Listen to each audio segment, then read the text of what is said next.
Hi Peas! I want to make sure that your pets are safe at home, so I wanted to show you what's in my pet first aid kits.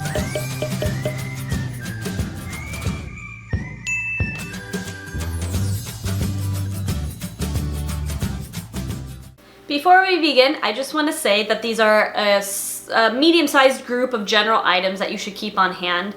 If you look up pet first aid kits, there's really long lists, there's really short lists. You can also buy pre-made pet kits. So this is just what I've bought individually that I kind of made my own kit out of. And I consider it a medium-sized kit. It's not super small, but it's not like extensive with everything.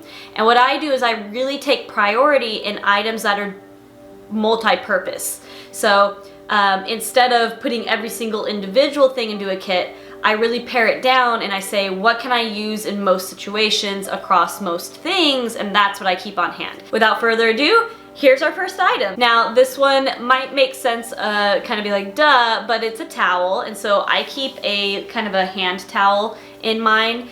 You could also have a full-size towel on hand. I just keep this one because I have smaller dogs. If I did have a large dog, I would keep a full-size towel. But towels are useful for a couple of reasons.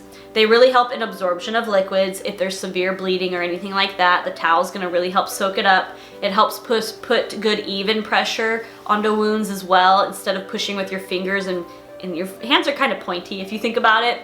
You can fold up the towel and press with that, and it really distributes the pressure.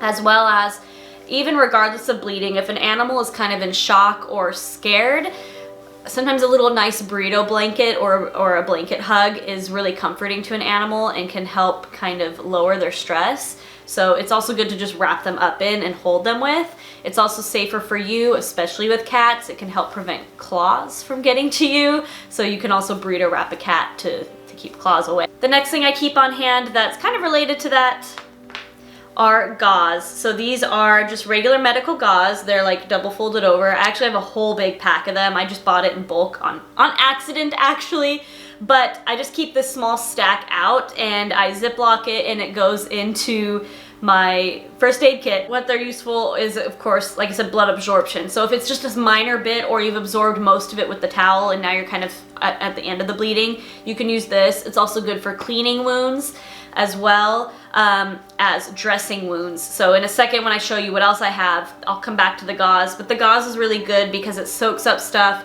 It also cushions things. It protects wounds as well. If there's something like in the dog that you can't take out for some reason and you just don't want other stuff to like bother it or bump into it, you can also use the gauze to cushion over that. So gauze is really good as a cushion as well as absorbing, and it's just, they're really clean, they're tightly knitted. They're also better than having like tissue on hand, because tissue will break apart in a liquid, but this really doesn't. It's literally more like a cloth than anything. Along with the gauze, I also keep med wrap. So this is vet wrap, med wrap, whatever you want to call it. They make skinnier versions and thicker versions. I have the thicker one just because I'd rather have more than less, because you could always cut it in half.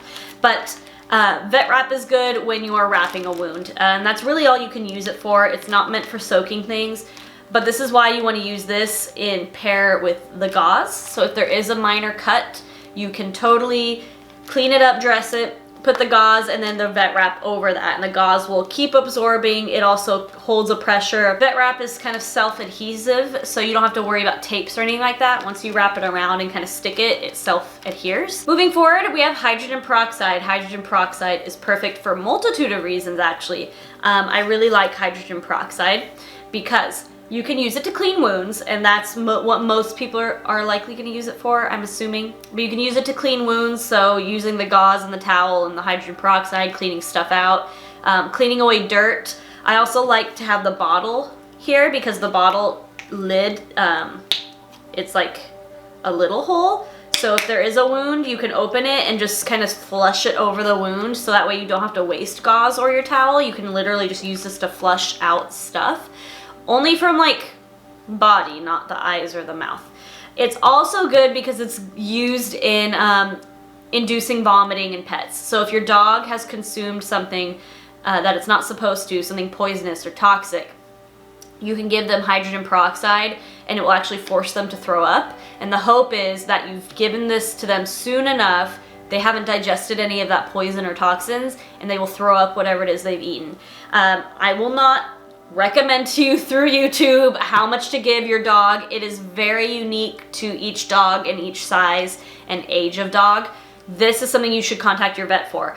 But contact your vet now. As soon as you've got this, contact your vet and ask them, and then write it on the bottle, so that way you already have the dosage, and because these are emergencies, right? You don't have time.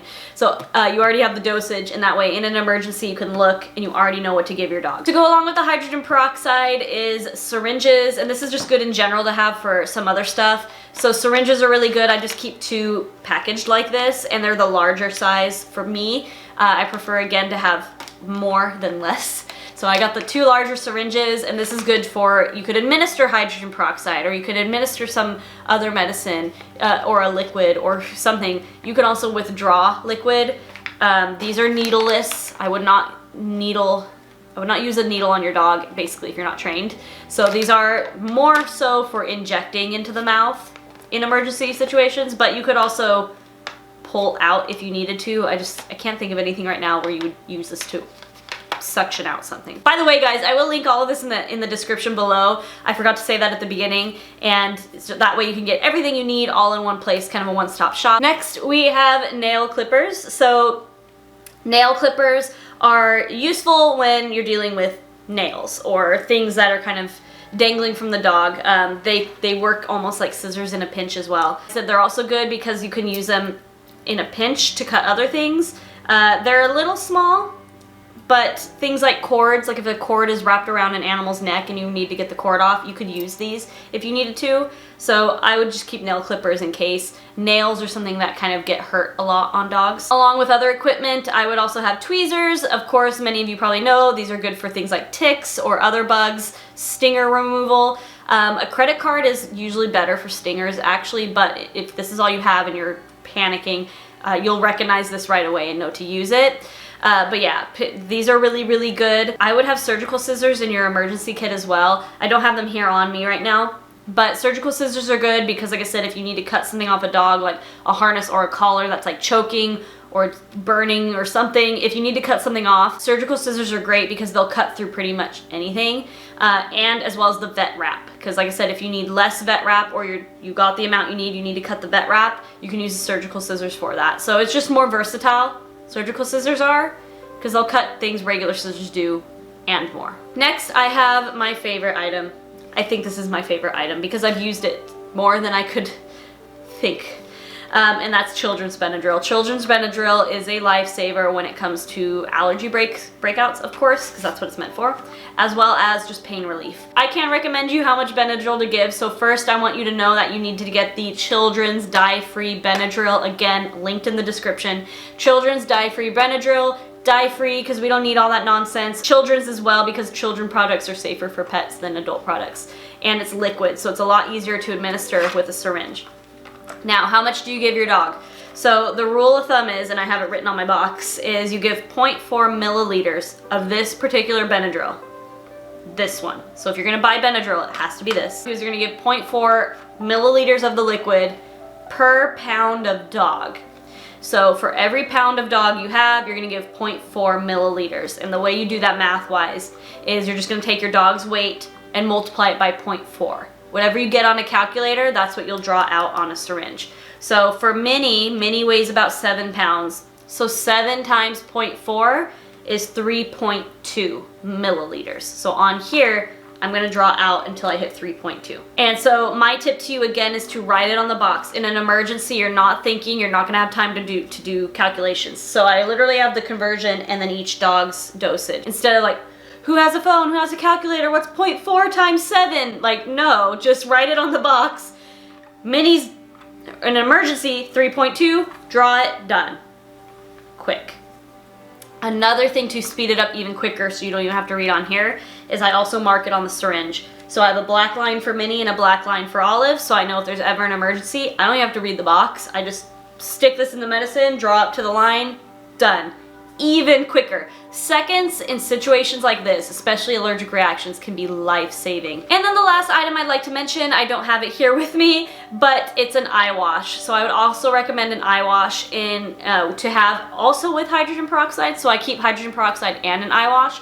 The eye wash is good because you can't use the hydrogen peroxide in eyes. Eyes is another common place for emergencies. Animals get stuff in their eyes. So an eye wash is really good because you can use it in the eyes specifically, as well as wounds. So if you run out of hydrogen peroxide, or if you don't want to carry hydrogen peroxide, you could just carry the eye wash because you can use it for eyes or wounds. And again, you can just rinse and wash out anywhere where you want to clear from debris.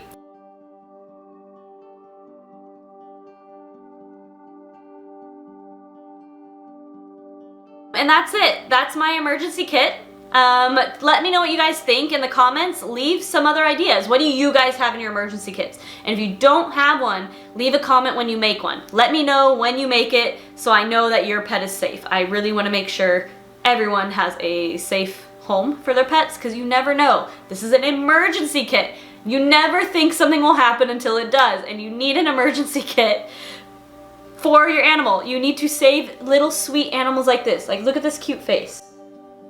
Alright guys, thank you for watching. This has been Taylor with Pets in a Pod. Please subscribe. I post weekly every Friday, and if you want to see more, stick around and a video should come up suggested just for you.